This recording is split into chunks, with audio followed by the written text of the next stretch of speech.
Just as many people don't know where Oz comes from or don't have no idea that you are of Turkish descent, they also have no idea that you are Muslim. You're from a very strong Muslim tradition.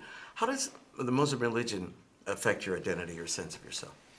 I've struggled a lot with my Muslim identity, in part because within my family, there were two very different perspectives on it. My mother's family is a very secular family. They're very proud that they're secular Turks. And by that I mean, and for people who don't study how religion plays roles in other countries, in America, we have gotten very comfortable with the division of church and state.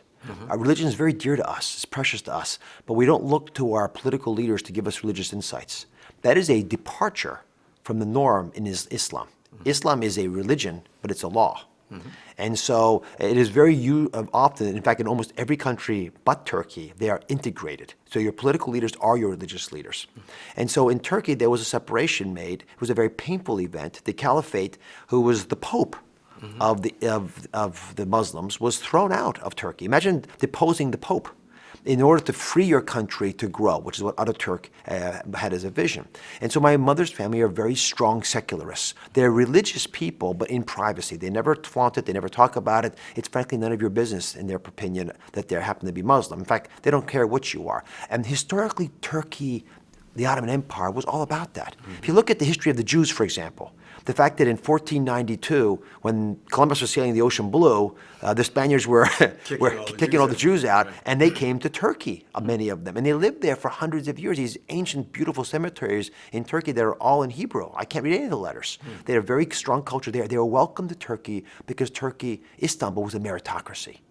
The country respected the ability of Jews and Christians to come and thrive in Istanbul. And that, I think, is what my mother's side of the family revered. They felt, and even the Nazis, when they were persecuting the Jews in the Second World War, they fled to Istanbul. My father, who was educated at Istanbul University in the 40s, probably got the best medical education in the world, because they had been able to collect all these spectacular physicians from Central Europe, most of whom were Jewish, to teach them for just a few years before they finally went back to their own countries or to Israel or to America.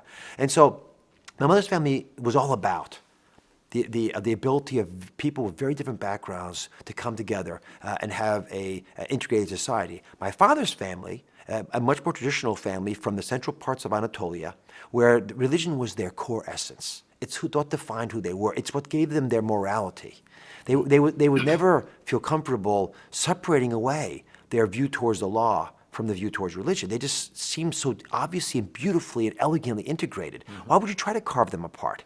And I think much of the civil unrest that's occurred in Turkey this century has been because those two factions could not agree on it. We have the same problem in America. And so as a Turk growing up in America with one parent from one side of the religious wall and one from the other side, and of course America clearly supporting the secular background, I found myself tugged more and more towards the spiritual side of the religion rather than the legal side of the religion. In my mind, religion is sort of like the playing field. It's the rules of the game. The field is 100 yards by 30 yards. You're going to have hash marks every 10 yards.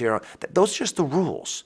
The actual game, when you actually engage other human beings, that's a spiritual connection that defines my religiosity, about who I am and my relationship to God.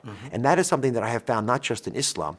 And my father's family is from Konya, that area, which is like being from Nashville, in America. It's the Quran Belt.